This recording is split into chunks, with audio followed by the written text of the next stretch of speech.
ప్రతి క్షణం సమాజం కోసం మీ మిత్ర న్యూస్.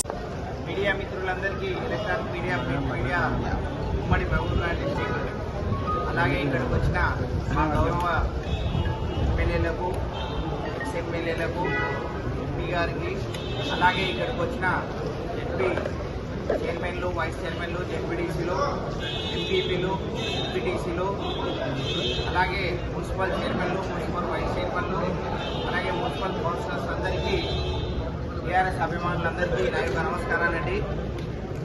నన్ను ఉమ్మడి మహబూబ్ నగర్ జిల్లా స్థానిక సంస్థల ఎమ్మెల్యేగా అంబేద్కర్ ప్రకటించినందుకు మా జిల్లా నాయకులకు, అలాగే కేసీఆర్ గారికి, కేటీఆర్ గారికి, హరీష్ రావు గారికి అందరికీ నా యొక్క ధన్యవాదాలండి.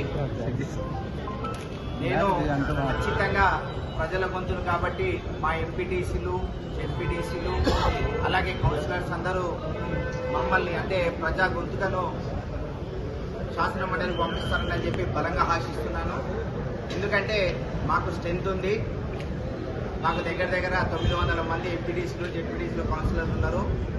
వాళ్ళేమో డబ్బులు చూపెట్టి ప్రలోభాలకు గురి చేస్తున్నారు. అయినా కానీ తెలంగాణ వాదం ఎంత గట్టిదనేది నన్ను గెలిపించి మరొక్కసారి మహబూబ్నగర్ డిస్టిక్ ప్రజలు, ఓటర్స్ అందరూ నిరూపిస్తారని చెప్పి మేము బలంగా నమ్ముతున్నాం.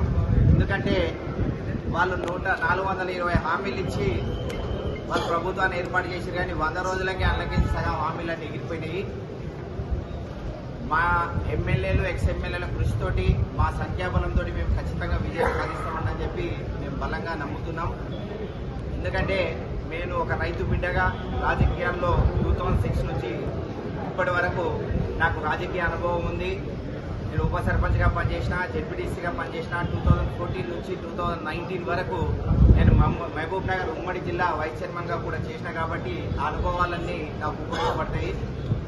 నేను మా ఎంపీటీసీలకు, జెడ్పీటీసీల కౌన్సిలర్స్కు మరొకసారి విన్నపం చేస్తున్నా. ఎందుకంటే మా ఎంపీటీసీ, జెడ్పీటీసీ కౌన్సిలర్లు కూడా ఎటువంటి ప్రలోభాలకు గురికారు. ఎందుకంటే వాళ్ళు 10 రూపాయల మందును 100 రూపాయలకు అమ్మి వాళ్ళ దగ్గర పైసలు మస్తు జమైనాయి.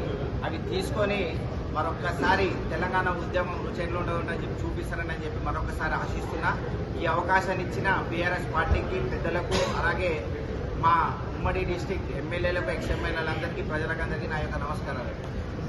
తెలంగాణ ప్రభుత్వంలో